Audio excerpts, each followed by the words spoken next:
Today we're setting our time machines to October 21st, 1989 for MusicGoldmine.com's Top 10s Revisited, a week that had everyone dancing, singing, and maybe even teasing their hair a little higher. We're going to take you through that Billboard Top 10 and show you gold and platinum records from many of these artists as well.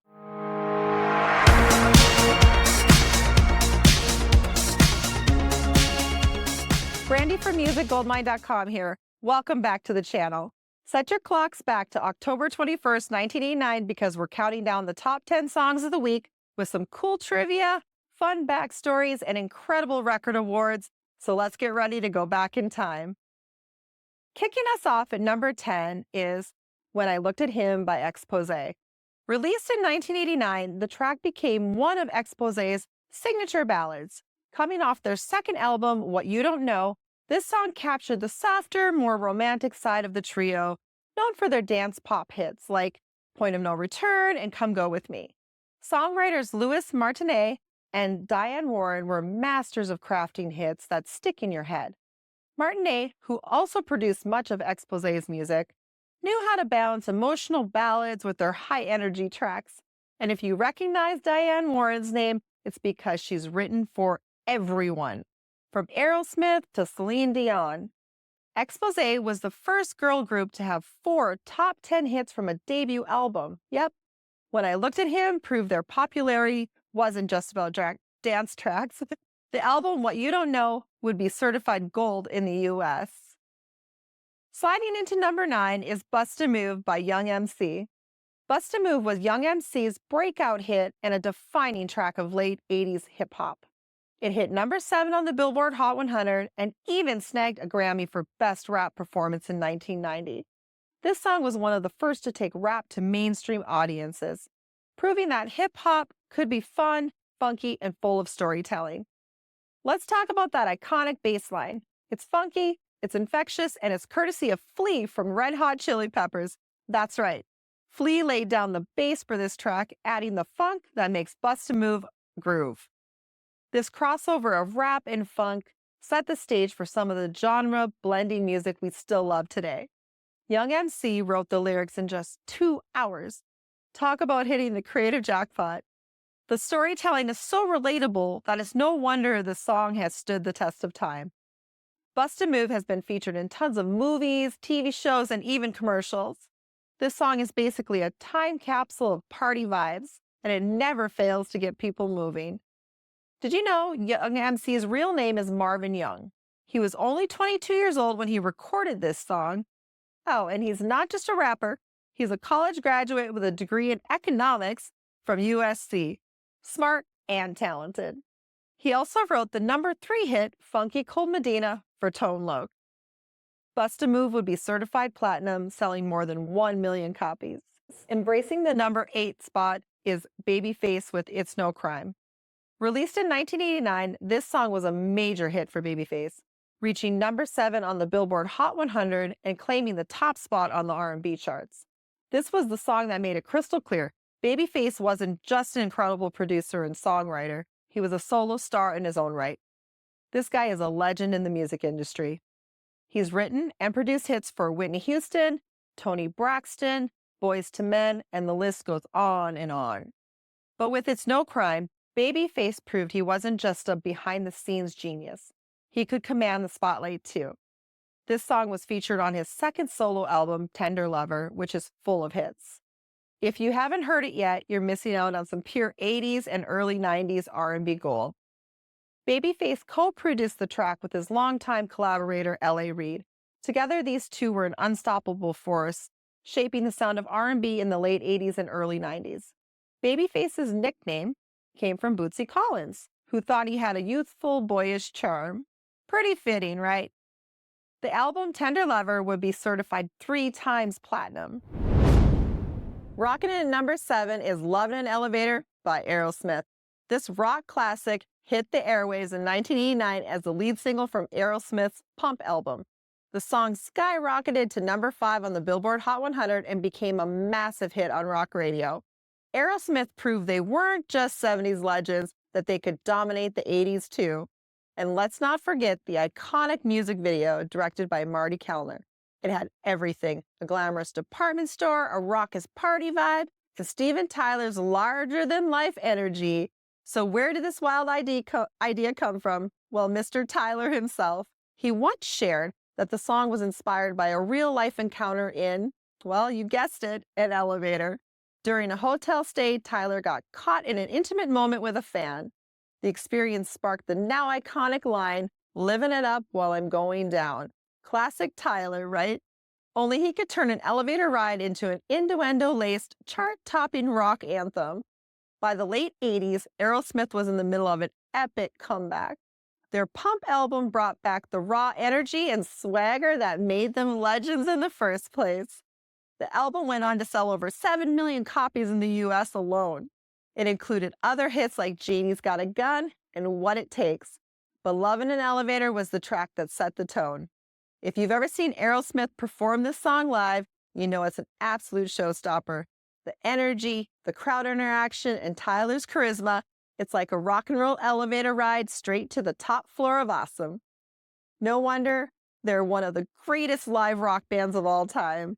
Love in an Elevator would be certified gold, while Pump went 7 times platinum. At number 6, it's Cover Girl by New Kids on the Block. These Boston heartthrobs had teenage hearts racing worldwide. Cover Girl showcased Donnie Wahlberg on lead vocals, a departure from their usual Jordan and Joey-led tracks. Their catchy tunes and Boy Next Door charm paved the way for future boy bands. The song would go to number 2.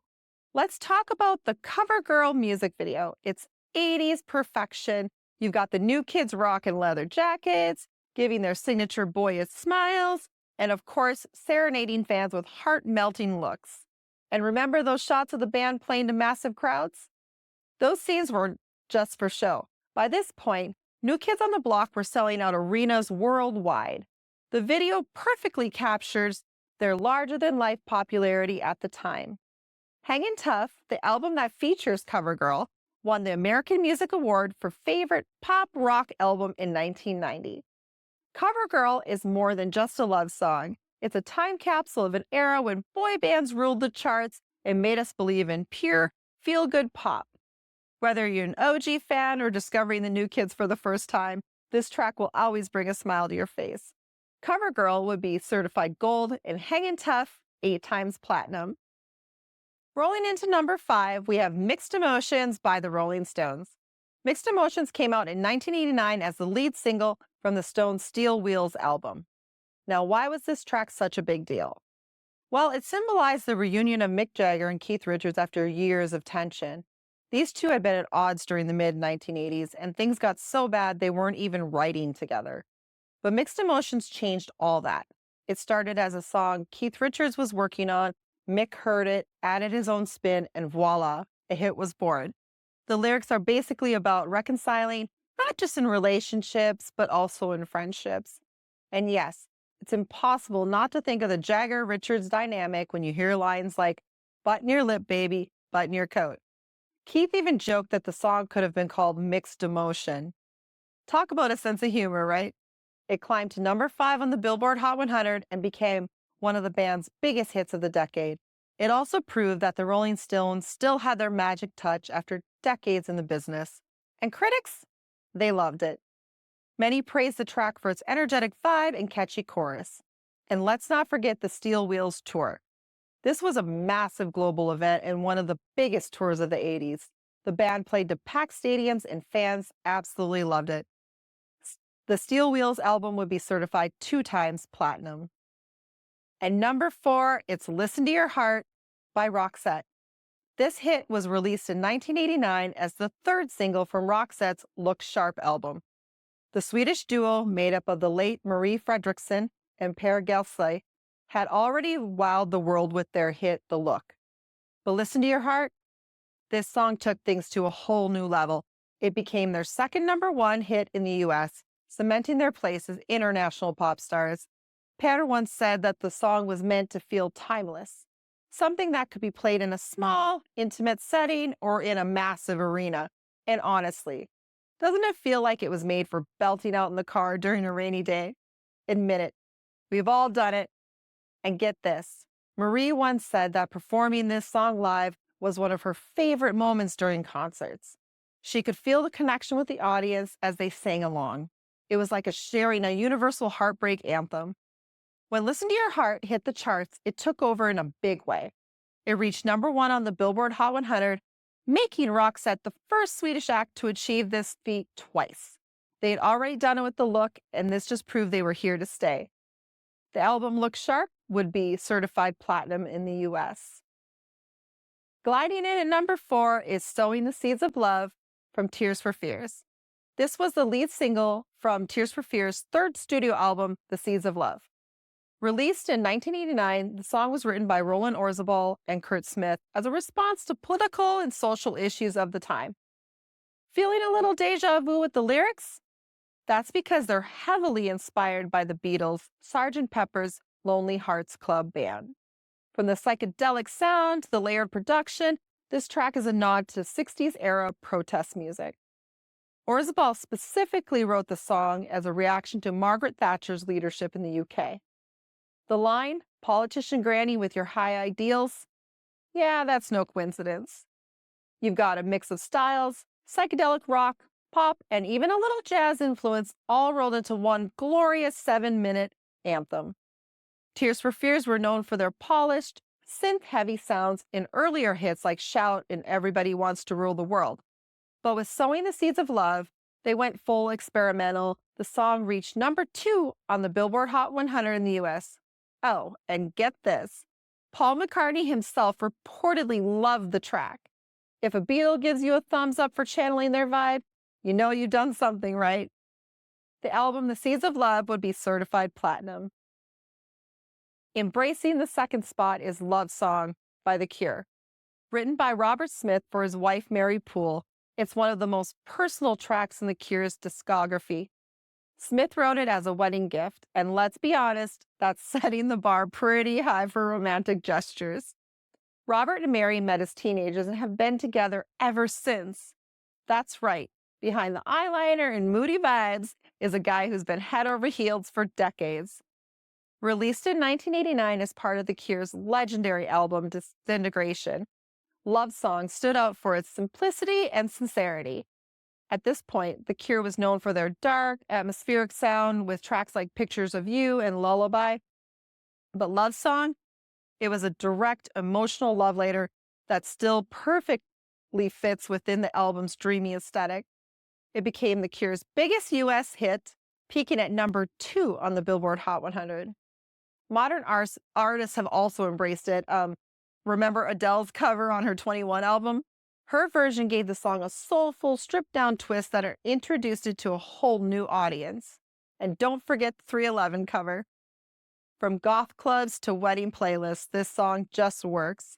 Love Song endures because it's authentic, and it's a reminder that even in the darkest moments, love can be a beacon of light. Whether you're a hardcore goth or just someone who loves a good romantic ballad, this song hits you right in the feels every time. Disintegration would be certified 2 times platinum. And right now, we're lucky to have a guitar signed by The Cure's Robert Smith.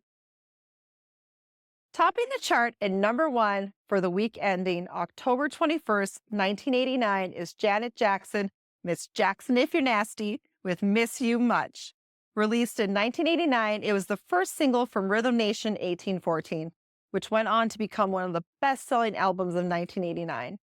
The song immediately took over the charts, and with its infectious beat, catchy chorus, and Janet's smooth vocals, it became a massive hit. All right, did you know that the music video for Miss You Much was basically a dance party? Janet Jackson's signature moves really shined in this one. She choreographed most of the moves herself. She's not just a singer, folks, she's a dance genius. She was so involved in the choreography that the music video became iconic, not just for its catchy tune, but for its moves. Let's talk about how this song dominated the charts. Miss You Much wasn't just a hit, it broke records. It went straight to #1 on the Billboard Hot 100 and stayed there for 4 consecutive weeks. It also made Janet Jackson the only artist in history to have an album chart 7 singles within the top 5 positions on the Billboard Hot 100. Janet Jackson was unstoppable in the late 80s and early 90s. After Miss You Much, her career hit another level.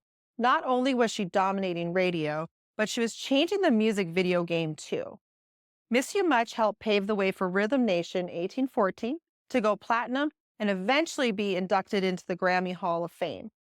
This single would be certified platinum, and Rhythm Nation 1814 went 6 times platinum. Speaking of, we have a triple platinum award for Rhythm Nation at this moment. And that wraps up our MusicGoldmine.com Top 10s Revisited for the week ending October 21st, 1989. What a top 10, right? From hip-hop to rock classics to goth love songs, this countdown had it all. What's your favorite track from this list? Let us know, and also tell us a week you'd like to see revisited in the comments below. And don't forget to like, subscribe, and hit that notification bell for more trips back in time. You can also click the link to our store to see great items for most of the top 10 artists featured today. Until next time, keep rockin'.